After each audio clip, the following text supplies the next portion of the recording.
హరీష్ బాబా నువ్వు ఈ వరల్డ్ లోనే బెస్ట్ డాడీవి తెలుసా? అందుకే ఉన్నాడు ఈ నాన్నే తోడు. మళ్ళీ దేనికో టెండర్ పెట్టినట్టుంది.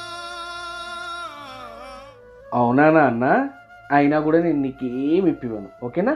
పో. ఎందుకు హరీష్ బాబా? నేను నిజం చెప్పినా కూడా నువ్వు నమ్మవు. సీరియస్ గా నువ్వు బెస్ట్ డాడీ హరీష్ బాబా. అయ్యో సరే సరే, నువ్వు ఎప్పట్లానే టాయ్స్ కోసమో వేటి కోసమో ఇలాగ చెప్తున్నావు అనుకున్నా. సరే సరే, బాధపడకు. చెప్పు దీక్ష, ఎందుకని సడన్ గా నా మీద నీకు అంత ప్రేమ వచ్చింది? ఊరికే చెప్పాలనిపించింది హరీష్ బాబా.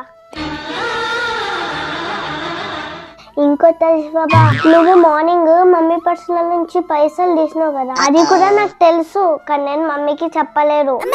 నువ్వెప్పుడు చూసావు తల్లి అది? చూసానులే. అంత ప్లాన్ చేసి తీసినా ఎట్లా చూసిందిరా బాబు ఇది? సరే జాగ్రత్తగా సీక్రెట్ ప్లేస్ లో పెట్టుకో. ఆదివి నా ఆఫీస్ బ్యాగ్ లో లోపలికి పెట్టేసిన, అసలు ఎవ్వరికి కనిపించదు. మమ్మీ! హరీష్ బాబా పొద్దున తీసుకున్న డబ్బులు హరీష్ బాబా ఆఫీస్ బ్యాగ్ లో పెట్టుకున్నాను, వెళ్ళి తీసుకో. అయినా నువ్వు నన్ను చీట్ చేసావు కదా, ప్రేమ దోమ అనుకుంటూ. డబ్బులు ఎక్కడ ఉన్నాయో చెప్తే మమ్మీ నాకు కమిషన్ ఇస్తా అన్నది హరీష్ బాబా. సారీ హరీష్ బాబా.